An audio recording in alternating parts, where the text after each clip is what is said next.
రోజంతా నువ్వు భోజనం అనేదే ముట్టుకోవద్దు. అరే మీరు కూడా తినండమ్మా. లేదు, నాకు ఆకలిగా లేదు. యాక్చువల్లీ నేను ఇంట్లో కడుపు నిండా తినొచ్చాను, అందుకే ఏం తినాలనిపించట్లేదు. కనీసం రుచి చూడండమ్మా, ఒక్కటైనా తీసుకోండి. అత్తయ్య గారు నా మీద ఇలా ఎందుకు పగ తెచ్చుకుంటున్నారు? మంచి మంచి ఐటమ్స్ ముందు పెట్టారు, నేనేమో వద్దు. యాక్చువల్లీ నేను కడుపు నిండా తినొచ్చాను, అసలు ఖాళీ లేదు.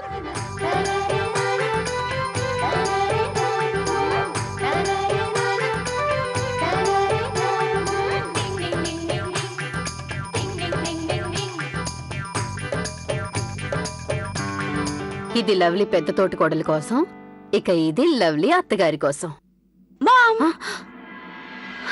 లవ్లీ, నా బంగారు తల్లి, వచ్చేసావమ్మ నువ్వు. కానీ ఆయమ్మ నాతో ఎందుకు చెప్పలేదు నువ్వు వచ్చేసావని? నేనే ఆయమ్మను వద్దని చెప్పాను. నేనే స్వయంగా వచ్చి ఈ 2 రోజుల్లో మీలో రియాక్షన్ ఎలా ఉంటుందో తెలుసుకుందామని. నువ్వు మా రియాక్షన్ చూడాలనుకున్నావా? నాది మీ నాన్నగారి రియాక్షన్ వదిలే లవ్లీ. నువ్వు వెళ్ళిన క్షణం నుండి ఈ ఇంటి గదులు, తలుపులు, మూలలు, కిటికీలు అణువణువు మూగబోయాయి తెలుసా తల్లి? అవన్నీ నా వైపు చూస్తూ దీనంగా అడుగుతుంటే మన లవ్లీ ఎప్పుడొస్తుంది అని, ఏంటి వెన్నెల దీపం ఏదని. నువ్వు నవ్వుతున్నప్పుడు ఈ ఇల్లు కూడా నవ్వేది, నువ్వు అల్లరి చేస్తున్నప్పుడు ఈ ఇల్లు పరవశించేది. నిజం చెప్పనా, నాకు మీ నాన్నగారికి నువ్వు వెళ్ళిపోయిన తరువాతే ఈ విషయం అర్థమైంది తెలుసా తల్లి? మేము ఇంట్లో ఏం పోగొట్టుకున్నామో నువ్వు వెళ్ళిన మరుక్షణమే ఈ ఇల్లు మూగబోయింది లవ్లీ, మూగబోయింది.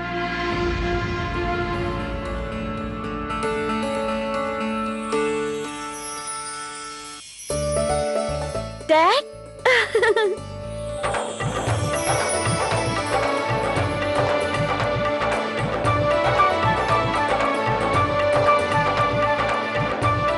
మీరు నన్ను మిస్ అయ్యారా అమ్మలాగా? అవును తల్లి, నువ్వు మీ అత్తారింటికి వెళ్ళాకే మాకు తెలిసింది నువ్వు ఈ ఇంటి ప్రాణమని, మా గుండెలు సవ్వడని. తల్లి, నేను నా పనుల ఒత్తిడిలో ఏనాడూ ఆలోచించలేదు నా లవ్లీ వెళ్ళిపోతే నేను ఎలా ఉంటానని. ఇలా రామ్మా, ఇలా వచ్చి నాన్న దగ్గర నిల్చో. నాకొక మాట చెప్పండి, ఇప్పుడు కూడా మీరిద్దరు ఇంతకు ముందులా పోట్లాడుకుంటున్నారా?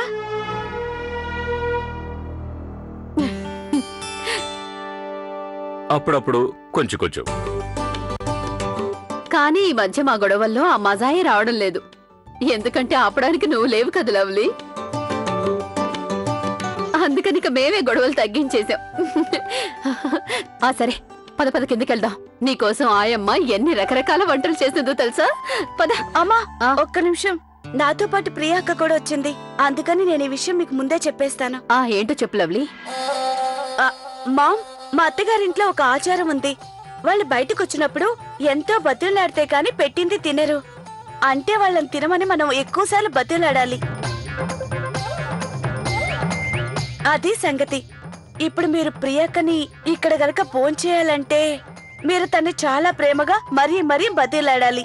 అప్పుడే మనం పెట్టేవి తను తింటుంది. కానీ ఇలా ఎందుకు? ఇదే మా అత్తగారి స్పెషల్ పద్ధతి.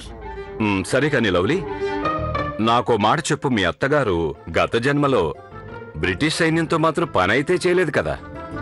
డాడ్,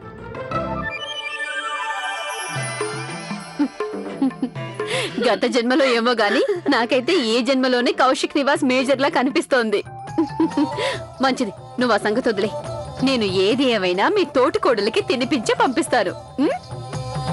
అక్క, నా పరిస్థితి ఏం చెప్పను. ఇలాగే ఉంటే కోమాలకు వెళ్లేలా ఉన్నాను.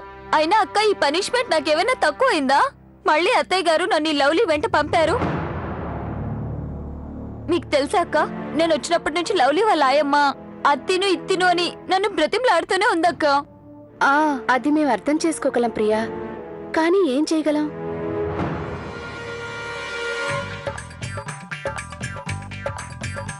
పనీర్ కోఫ్తా, మష్రూమ్స్, ఆలు పరోటాలు. ఇప్పుడే పరిస్థితి ఇలా ఉంటే వాళ్ళంతా లొట్టలేసుకుంటూ పుష్టిగా తింటూ ఉంటే ఎలా ఉంటుంది?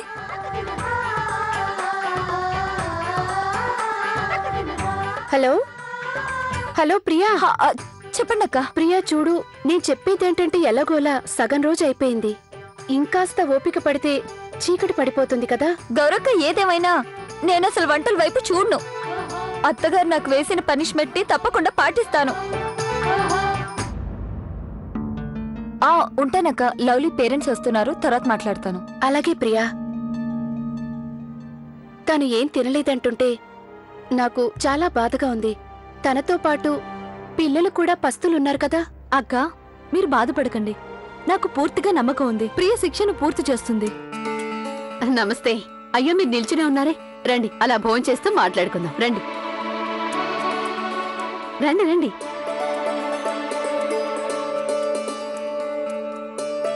ఆయమ్మా, అందరికీ భోజనాలు వడ్డించు. అలాగే అమ్మా. కూర్చో ప్రియా. అలాగే. కూర్చోండి. లవ్లీ కూర్చో.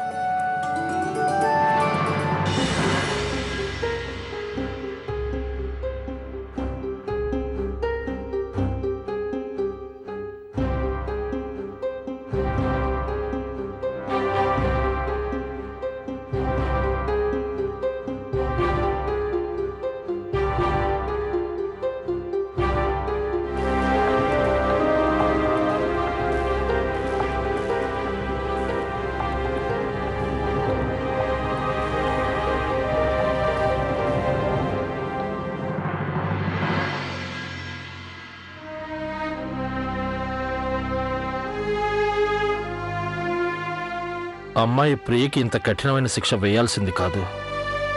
పాపం తను చాలా అమాయకురాలు. పచ్చి మంచినీళ్ళైనా తాగిందో లేదో. తను లవ్లీతో వెళ్ళేటప్పుడు చూస్తే మొహం వడిలిపోయింది. చూడు కౌశల్య, నేను నీతో ఒక విషయం చెప్తున్నాను. నువ్వు తన శిక్ష నుండి విముక్తురాలిని చెయ్యి. తనకు ఫోన్ చేసి చెప్పు, నేను విధించిన శిక్షని తీసేస్తున్నానని చెప్పు. లేదండి, ఒకవేళ నేను అలా చెయ్యకపోతే మన కుటుంబంలో తప్పు చేసే ఎవరికైనా శిక్ష పడదనే విషయం లవ్లీకి తెలిసి రాదు. అందుకే నేను ఇలా చేస్తున్నాను.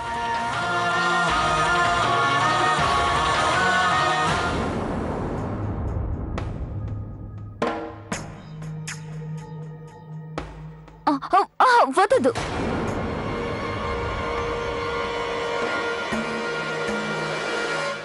నేనేం తిన్ను.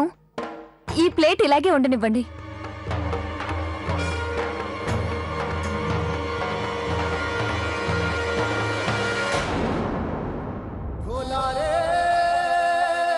అరే, ఎందుకలా? మా అమ్మాయి అత్తారింటి నుంచి వచ్చిన మొదటి గెస్ట్ మీరు. భోంచేయకపోతే మిమ్మల్ని అసలు వెళ్ళనిచ్చేదే లేదు. అంతే మరి. అమ్మగారు సరిగ్గానే చెప్పారు. లవ్లీ ఎలాగైతే మా ఇంటి ఆడపిల్లో, మీరు కూడా మాకిప్పుడు అంతే. అదీగాక ఒక ఇంటి తోడికోడళ్ళంటే సొంత అక్కచెల్లెళ్ళు కన్నా ఎక్కువే. అలాంటప్పుడు ఈ ఇల్లు మీ పుట్టింట్లాంటిదే. వద్దది. వద్దాయమ్మా. యాక్చువల్లీ నేను ఉదయం నుండి చాలా ఫుడ్ తిన్నాను. కాబట్టి ఇప్పుడు తిన్నానంటే నాకు డైజెస్ట్ అవ్వడం కష్టం. నా స్టమక్ అప్సెట్ అవుతుంది. చూడమ్మా ప్రియా, ఈరోజు వంటలన్నీ ఆయమ్మే చేసింది. మా ఆయమ్మ చేతుల్లో ఏదో మాయ ఉంది, అవునా? అవును. ఒక్క ముద్ద రుచి చూసావంటే ఇక నువ్వు ఆ మాయలో పడిపోయి ఉన్నదంతా తినేస్తావు.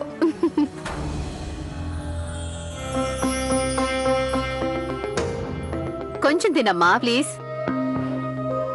లేదంటీ, ఇది పాసిబుల్ అయ్యే ఛాన్స్ లేదు.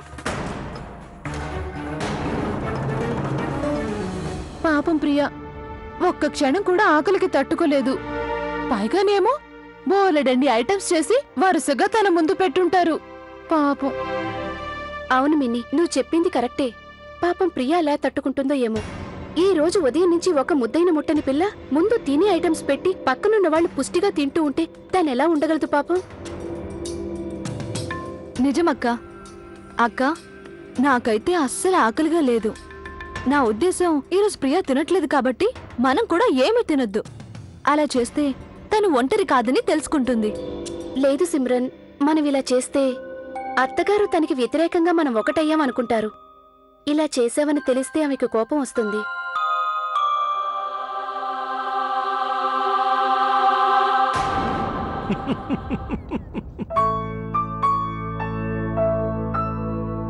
ఏమండి మీరెందుకు నవ్వుతున్నారు? లేదు లేదు, అలాంటిదేం లేదు.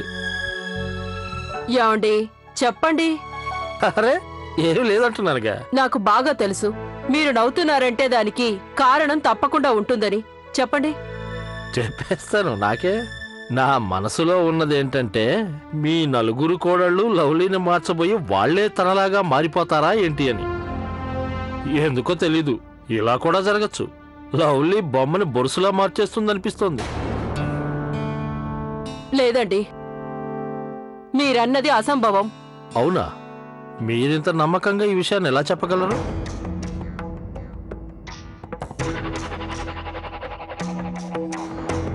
ఏమండి, మీ ప్రశ్నకు సమాధానం కాలమే చెబుతుంది. అయినా కానీ ఈ విషయంపై నేను మీతో పందెం కాస్తున్నాను. నా నలుగురు కోడళ్ళు నన్ను ఎన్నటికీ ఓడిపోనివ్వరు. ఎన్నటికీ. నా వాట్ షుడ్ ఐ డూ? తినేనా? కడుపులో ఎలకలు పరిగెడుతున్నాయి. కానీ అత్తయ్య గారికి సంగతి తెలిస్తే? చూడు ప్రియా, నువ్వు తినేంత వరకు ఇక్కడ మాలో ఎవరు ఒక్క ముద్దు కూడా ముట్టరు. నువ్వు మొదలు పెడితే కానీ వాళ్ళు భోంచేసేలా లేరు. చూడు వాళ్ళు నీ వైపు ఎలా చూస్తున్నారు. సరే, ఇక మొదలుపెట్టు. అక్క ప్లీజ్ తినండి. చాలు, ఎనఫ్ ఇస్ ఎనఫ్.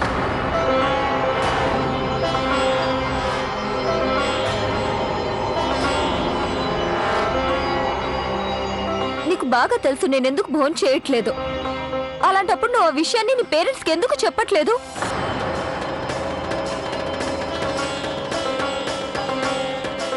ప్రతిసారి నువ్వు నీ మాటే నెగ్గాలని ఎందుకు అనుకుంటావు? Please excuse me.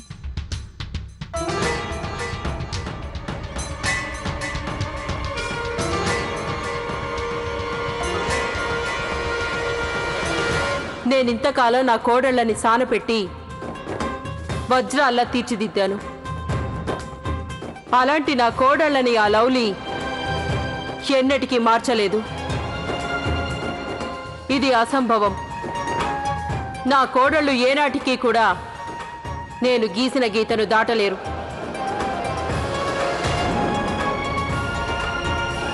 బహుశా అలా జరిగితే బాగుంటుంది. అక్క ఒక్కసారి నా మాట లవ్లీ ప్లీజ్.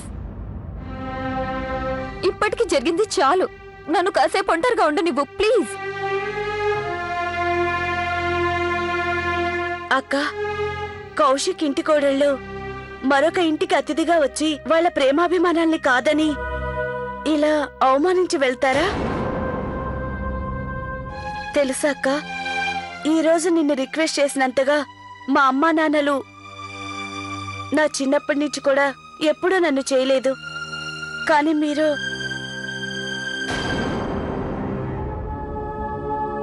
అక్క, ఈరోజు జరిగిందేది నేను కావాలని చేసింది కాదు. నేను చేసిన తప్పుకి శిక్ష మీకు పడడం నాకు ఇష్టం లేదు. అక్క ఒక్కసారి ఆలోచించండి. నేను అత్తగారు కోరుకునే అన్ని లక్షణాలను పొంది ఆమెను ఒప్పించాలనుకున్నప్పుడు ఎందుకు తప్పు చేస్తాను? నేను కావాలని తప్పు చేయను కదా. ఇప్పటికీ నేను చేసిన తప్పుకి కోపం ఉంటే అదేదో నా మీద చూపించండి, మా అమ్మా నాన్న మీద కాదు. అంతేకాదు, అత్తగారి బుక్లోని రూల్స్లో పెద్దల్ని గౌరవించడం, వాళ్ళు చెప్పినట్లే చేయడం కోడళ్ళగా మన కర్తవ్యం కదా. కానీ అక్క, మీరిక్కడిలా ఎందుకు చేస్తున్నారు? అది అక్కడ మన ఇంట్లో ఏం జరిగిందో వీళ్ళకి తెలియదు కదా. అయితే నువ్వు వెళ్ళి వాళ్ళతో చెప్పు ఏం జరిగిందో, నేనెందుకు భోజనం చేయట్లేదో చెప్పు. సరే, అలాగే చెప్తానక్క. కానీ అక్క, ఒక్కసారి ఆలోచించండి. అత్తగారింటి విషయాలు పుట్టింట్లో చెప్పడం మంచి పద్ధతేనా? వాళ్ళు మరో విధంగా అనుకుంటారు. అందుకని అక్క, మీరే నాతో చెప్పారుగా, కౌశిక్ కుటుంబ పరువు ప్రతిష్టలకు ఎలాంటి మచ్చ ఎలాంటి అప్రతిష్ట తీసుకురాకూడదు అని. మీరే చెప్పండి, మీ తోటికోడలు ఇలా చేయడం కరెక్టేనంటారా చెప్పండి?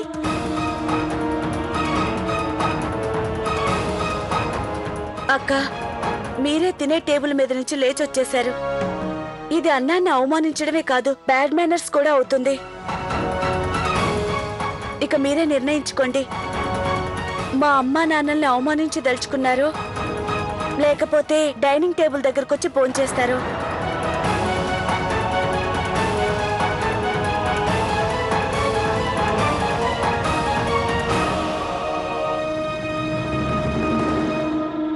అయినా అత్తయ్య గారు ఎన్నోసార్లు చెప్పారు కదా, భోజనం ప్లేట్ ని వదిలి వెళ్ళడం అన్నాన్ని అవమానించడం అవుతుందని. అది పాటించకపోతే నేను ఫ్యామిలీ రూల్స్ ని పాటించినట్లే కదా. ఏమైంది లవ్లీ? అక్క తనే వచ్చి భోంచేస్తుంది, తన మనసుకు నచ్చితే. సరే పర్వాలేదు, మీరు భోంచేయండి.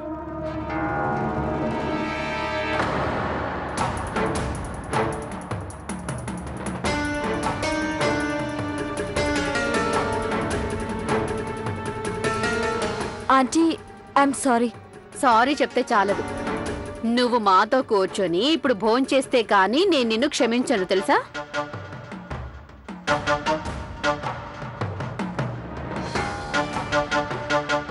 అక్క రా కూర్చో, ఇక భోంచేయి. రా ప్రియా, కూర్చొని భోంచేయి. రామ్మా ప్రియా, ఇది కూడా నీ ఇల్లే అనుకో.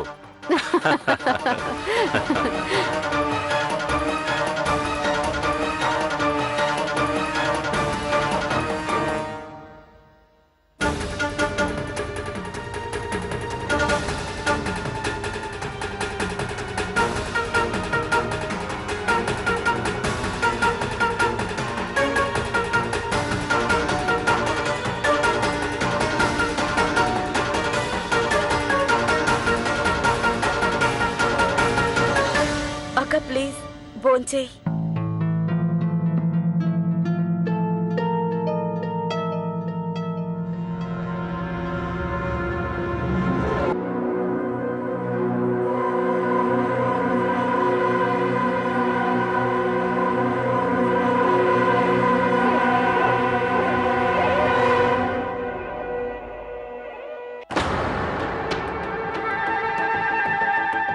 అది కాదు ప్రియా, నాకు మాట చెప్పు, నువ్వు భోంచేయకుండా ఎందుకు లేచి వెళ్ళిపోయావు? అది డాడ్, అక్కకు కాస్త సిగ్గెక్కువ, కానీ ఇప్పుడు పర్లేదు. అవును కదక్క? ప్రియా, నీకేది నచ్చితే అది తిను.